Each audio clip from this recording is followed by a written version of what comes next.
Lalakas nga ba talaga sa ahon pag nagpatay ng aircon? Hello mga paps, I'm Kuya Shane at naka-receive tayo ng question na related sa aircon at pag pinatay daw ba yung aircon, lalakas sa ahon. Actually parang ganyan yung question niya eh. So technically yes, gagaan yung ating sasakyan pag nagpatay tayo ng aircon. Kasi yung compressor ng ating aircon, meron yung dagdag na load sa ating engine.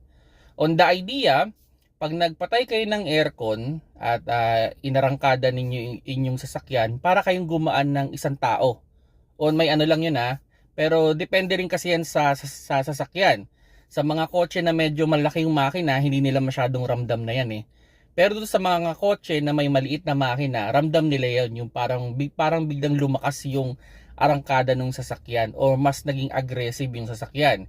Kaya kung sakali man na sa tingin ninyo talagang gusto nyong humarurot sa pag-overtake o gusto ninyo na magaan yung ahon ng sasakyan ninyo, pwede nyo i-practice yan, yung pagpapatay ng aircon pag sakaling kakailanganin niyo yung power ng inyong sasakyan. So yun, para kayong gagaan ng isang tao.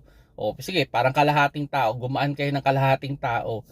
At mas maganda yung arangkada, mas maganda yung overtaking pagpatay yung aircon natin. So yun mga paps, no, on the idea, pwede nyo i-practice yan.